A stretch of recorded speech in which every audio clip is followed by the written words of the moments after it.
Hi, today we're playing Pokemon Legends ZA with just one Raichu, because if you couldn't tell from my channel name and channel logo, this is indeed my favorite Pokemon. Now, Raichu is a fully evolved Pokemon, so this isn't going to be like insanely difficult necessarily compared to if I was using like a not fully evolved Pokemon, but there are still challenges that happen when you only have one Pokemon.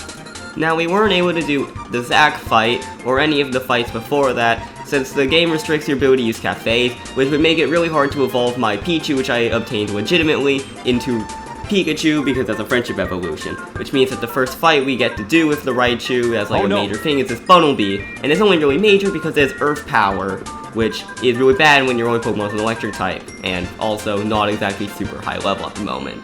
However, getting Protect by doing some of the Mabel missions was able to make this a lot easier, as we could just use Protect on the Earth Power, so it wasn't able to use its biggest damaging attack. While we still get hit by it once, we're able to live it and take it out just by virtue of being a Raichu that is stronger than a Bunnelby. This fight does teach us, though, that Protect is very good and ground types are very bad. Our first battle against a major story trainer is Emma, who just has Mareep, and while we are under-leveled for this fight because I didn't level up the Raichu before this, because I didn't know what level she was going to be at, but thanks to our superior stats, we are still able to take out the Mareep and win the fight. Yvonne is the first Royale fight, and she has free Pokemon, but they shouldn't be too hard. Our strategy so far is basically just Thunder Punch, which is our strongest option, being 75 base power and stab, and then just use combinations of Swift and Draining Kiss to heal some HP, do damage, and protect whatever the big hit would be from the Pokemon we face.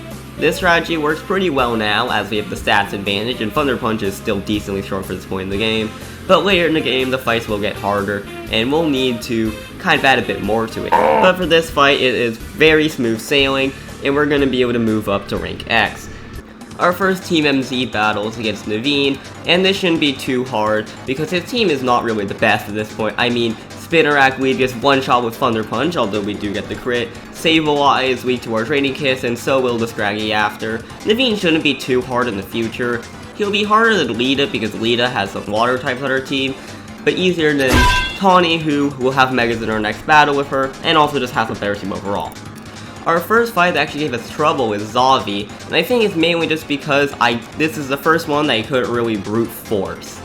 He has a lot more Pokemon, he has 4, and we do come in slightly underleveled, but overall our strategy of just trying to use our strong moves doesn't work as well here, especially with our Zelia that's a grass type and resists our best option in Thunder Punch, and also Draining Kiss, meaning our only move to do neutral to it is Swift, which isn't very good. The second attempt we tried to dodge spikes a lot more, because that was kind of a problem in our first one, and we're able to come out with a bit more HP than last time going into Roselia.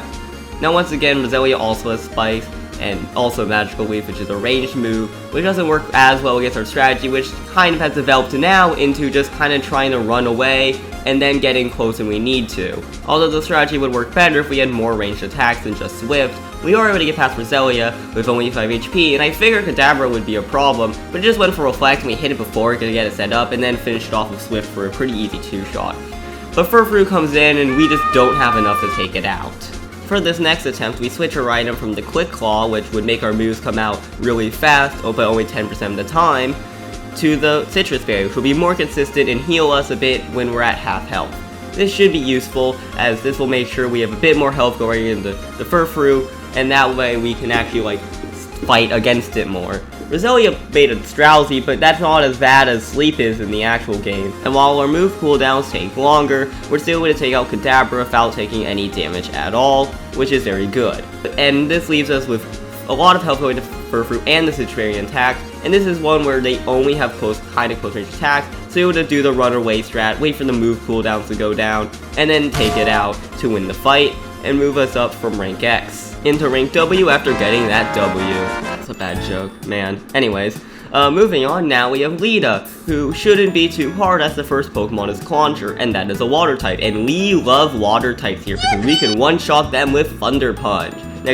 Next is Vanillite, and we use Draining Kiss first, then followed up with Thunder Punch, and finally a Swift to take it out in 3 easy hits. The final Pokemon is Staryu, and that's another yummy water type that we can take out with Thunder Punch, and then we KO the Star Pokemon with a Star of her own, using Swift, making a pretty easy fight. But a not easy fight will be Rintaro.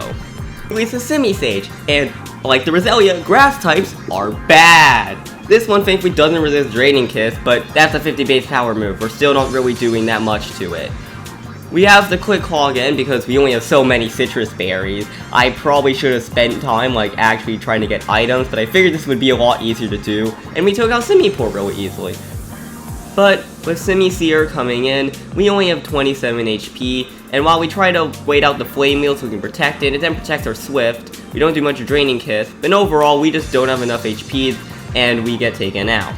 Now one thing that going into this challenge I didn't expect was that I wasn't going to have all of Raichu through from the get-go. In Gen 9, and actually most games, Raichu gets every move at level 1. Now in the early games, the moveset was very limited.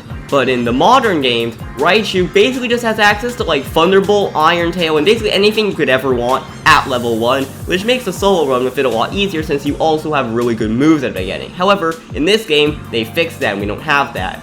We instead traded that for getting Volt Tackle at a whopping level 99, which is always fun. But we are able to take out Simisear on this attempt, which I just didn't really talk about. But yeah, we got the rank V. Congratulations us. Oh boy, it's Tawny time. Now, we did skip the Mega Lucario section since it's Mega Lucario, not Mega Raichu. We also can't use Mega Evolutions. While we do have the Mega Apple in our party, that's because we're required to have that, but we can't actually use it. Also, we are currently getting beat up by this Bayleaf because it's another grass type. I love grass types. Now this fight actually isn't required, as that text that very quickly flashed by your screen conveyed if you somehow read in that amount of time. But yeah, this fight is technically not mandatory, but I wanted to do it. We also can't level up between fights, by the way, because this game is like that. Yeah, whoop-de-doo. So, Mega Manectric, we're only like a few levels higher than, and also but it still has just a massive stat advantage on us because it's a Mega Manectric. We do have Citrus Bear. I started Quick Claw in the first battle, and we actually get pretty close here.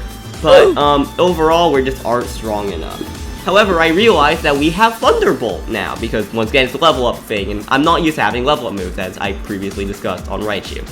However, we can use plus moves. Since we can't Mega Evolve, we already use plus moves, which is something you probably didn't do a lot, or didn't even know about when you were just doing a basic playthrough of the game for the first time, since most likely you were just waiting for your Megas. Now the plus moves are more powerful and don't have to deal with the Z8 damage reduction that it has on every move, fun fact. But they still aren't the most useful thing sometimes because you can really only use 4 of them at once, and yeah, it's a bit finicky. Anyways, so we got back to Manectric again, and I should probably get back to like doing commentary on these battles, although, I mean, you can see, although I guess it's moving very fast, so it's hard to commentate. Oh yeah, we died. So yeah, now we have Thunderbolt, and that allows us to have a lot of more power, and we also use plus moves to get through things a bit quicker. We dodge Leaf Seed from Bayleaf, it has Body Slam, Disarming Voice, and Giga Drain. I don't know why it's Giga Drain already. I mean, we have Thunderbolt already, so maybe I shouldn't be complaining about that. And Manectric comes out once again, does this Mega thing. You know, it is certainly a problem. Most of its moves are close range, and we actually end up using potions because this isn't required, and I just want to get through it, and I can't grind in between, and I didn't want to just like bash my head against the wall, hoping I get lucky. Admittedly, I'm not the biggest fan of that in the future. I'd like to not do that, but I do end up doing this again later, just because I was a bit more of a rush to get this video out. But we took out Manectric with some assistance.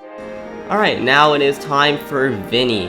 And he has Mega Drampa, which is more powerful than Mega Manectric, and also resists Thunderbolt, which is always fun. However, his first Pokemon is Houndoom, which uses Fire Spin, which doesn't do a lot of damage, but the Lingering Fire can be pretty annoying. We're able to take it out still. Next is Torpedo, and that gets one-shot by Thunderbolt because it's a water type. And then there's Baneri, and Baneri is actually like a lot bulkier than I expected. Draining Kiss didn't do much. Thunder Punch should pick up the KO, and we Thunderbolt take it out, but we're at 43 health now with our Quick Claw, because we don't have any more Citrus Berries.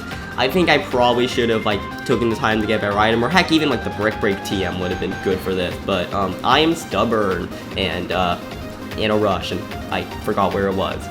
And anyways, on Drampa, we do the healing item thing again, which, yeah, I wasn't feeling great about that either, and hopefully in the next video I can clean that up. But the healing items do allow us to take out Drampa here and beat Vinny. However, I did decide that I wanted to try to do an itemless run, but ultimately, that probably wasn't gonna work unless I grinded, and once again, because of timing, I couldn't, and yeah, I'm hoping for the next one that I don't have to do all of that. And yeah, I'll end the video off here. Make sure to like, subscribe, comment, ring the bell, all of that stuff. I guess you can put like, I don't know, your opinions on like using items in battle. But yeah, in the next video, I'm just gonna try and grind and not use any of those, and also put some more time to like getting better items and stuff. Anyways, yeah, bye.